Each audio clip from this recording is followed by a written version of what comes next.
আজি মই আপোনালোকক দেখাবলৈ লৈছোঁ আমাৰ ঘৰৰ মৌ বাকচটো ধুনীয়াকৈ খুলি কৰি দেখুৱাম আপোনালোকক ভিতৰত মৌয়ে কি কৰে কি নকৰে মৌ বাকচটোৰ ভিতৰত ঠিকে ঠাকে আছে নাই সেইটো চাম লেতেৰা পেতেৰা কিবা হৈছে নেকি ভিতৰত সেইখিনি চাব লাগিব আৰু বহুত দিন হৈ গ'ল চোৱা নাই ছমাহমান মই মৌ বাকচটো খোলাই নাই এইটো আমাৰ লোকেল মৌয়ে যিটো উৰণীয়া মৌ য'ৰ পৰা উৰি সোমাইহি সেইটো মৌয়ে খেতি কৰা মৌ নহয় খালি বৰ খঙাল অলপ সাৱধানে ইয়াক খুলি কৰি চাব লাগিব আপোনালোকে চাই থাকক ভিডিঅ'টোত মই ভিতৰৰ গোটেই বস্তুখিনি দেখুৱাম ভিতৰত কি কি আছে মৌ বাকচৰ ভিতৰত কণী পৰা আদি কৰি ৰাণীৰ এইবিলাক যিমান যি আছে ৰস ৰেণু চব দেখুৱাম আপোনালোকে ভিডিঅ'টো চাই থাকক এতিয়া মৌ বাকচটো খোলাৰ আগত মই মোৰ প্ৰটেকশ্যনটো ইউজ কৰি ল'ব লাগিব ড্ৰেছযোৰ পিন্ধি ল'ব লাগিব এইটো মৌ বাকচৰ খোলাৰ আগত মই সদায় চোলাটো পিন্ধি লওঁ এইটো পিন্ধি ল'লে মই নুফুটিব নোৱাৰে তাৰপিছত এইটো আছে এইটো ধোঁৱা দিয়ে মৌ বাকচটো খুলিতে অলপ ধোঁৱাও দিবলগীয়া হয় কাৰণ এই লোকেল মৌটো বহুত খঙাল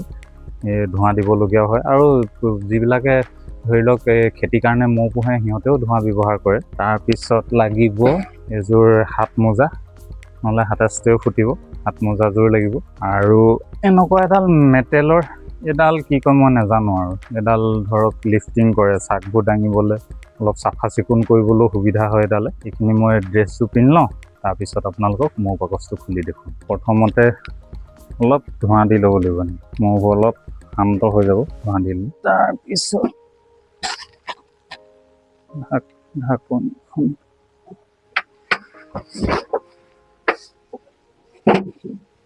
এই মৌবা একেবাৰে নতুন মই এই বছৰে আপোনাৰ এপ্ৰিল মানত ভৰাইছোঁহে বাকচত ওপৰ বাকচটোত একো নাই টোটেলি এমটি এতিয়া পিছৰ বাকচটো চাম এইটো 2 নম্বৰ বাকচ ইয়াতো অকণমান ধোঁৱা দি লৈছোঁ নহ'লে বহুত ডিষ্টাৰ্ব কৰিব তাৰপিছতে এইডালৰ কাম এইটোৱে এনেকৈ বস্তুটো দাঙিবলৈ সুবিধাজনক এইটো বাকচতো তেনেকৈ চাক বনোৱাই নাই এখনহে চাক আছে এইখনকে চাওঁ কি হৈছে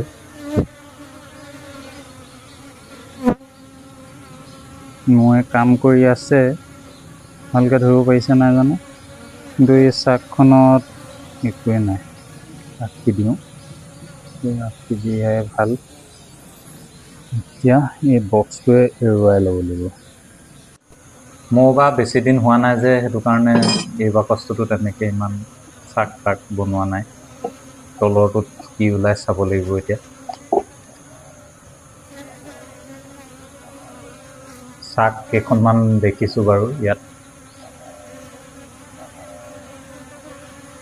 ইয়াতো প্ৰথম চাকখনত একোৱে দেখা নাই চাক বনোৱা মানে প্ৰথম ফ্ৰেমটোত চাক দেখাই নাই বাকীকেইটা ফ্ৰেমত আছে বাৰু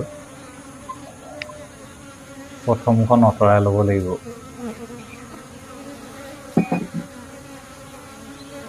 2 নম্বৰখনৰ পৰা চাক বনাইছে বাৰু ওপৰৰ পৰাই ধৰিব পাৰিছোঁ এতিয়া এখন এখনকৈ চব দেখুৱাই যাম ধুনীয়াকৈ চাই যাব পাৰিব ক'ত কি আছে ৰেণু ক'ত আছে ৰস আছেনে নাই সেইটো দেখুৱাই যাম আপোনালোকক আৰু যদি পাৰোঁ মই ৰাণীজনীও দেখুৱাবলৈ চেষ্টা কৰিম এই চাকখন চব ইয়াত বেছিভাগ কণীয়ে দেখিছোঁ মই অলপ ৰেণুও আছে আৰু কণী আছে ৰস তেনেকৈ দেখা নাই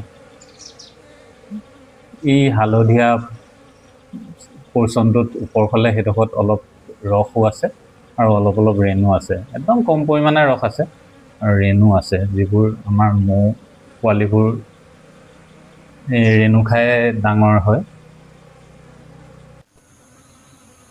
ৰসো খুৱাবলগীয়া হয় ৰেণুও খুৱাবলগীয়া হয় ফুলৰ পৰা ৰেণু আনি মৌ পোৱালিবোৰ কাৰণে ষ্টক কৰি থয় চাকত এইখন চাকত ইয়াত প্ৰায় বহুতবোৰ মেচিয়ৰ হৈছে পোৱালি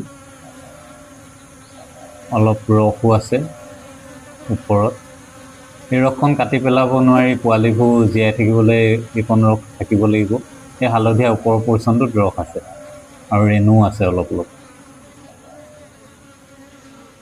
এতিয়া মই আপোনালোকক পিছৰখন দেখুৱাম।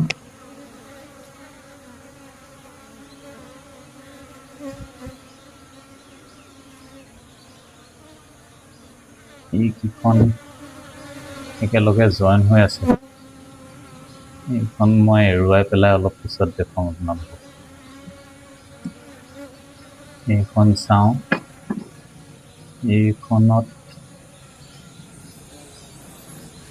এইখনতো অলপ ওপৰত ৰস আছে, বাকী ৰেণু আছে আৰু পোৱালিহে আছে।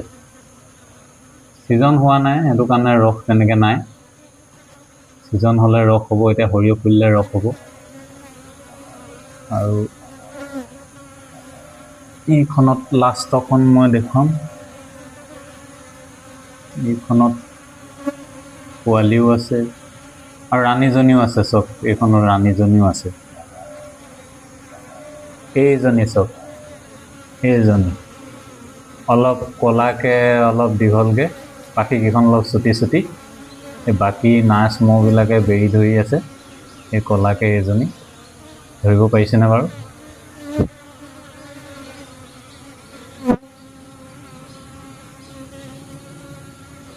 মই অলপ মোবাইলটো ফ'কাছটো মিলা নাই, অলপ ক্লিয়াৰ কৰি দেখুৱাব চাইছোঁ। এনেই ৰাণীজনী এনেকৈ ৰৈ নাথাকে। এইজনী চব প্ৰায় মতামৰ নিচিনাই, অলপ ক'লা ৰঙৰ। তথাপিতো মতামৰ মাথাটো আপোনাৰ ক'লা ৰঙৰ। এই ৰাণীজনী অলপ দীঘল থাকে, আন মূৰতকৈ আপুনি দেখিছে নহয়, এইটো আন মূৰতকৈ অলপ দীঘল আৰু গাটো ক'লা। পিছে যিটো ইউৰোপীয়ান মৌ এপিছ মেলিফেৰা বুলি কয়, সেই মৌজনীৰ ৰংটো অলপ ৰাণীজনী বেলেগ কালাৰ, অলপ ৰঙা টাইপৰ। আৰু আমাৰ যিটো এপিছ চেৰেনা লোকেল মৌ, ইয়াৰ ৰাণীজনী এইটো কালাৰৰ। আপোনালোকে আগতে দেখিছে নাই বাৰু মই নাজানো, মই প্ৰায় দেখিয়ে থাকিবলৈ পাওঁ।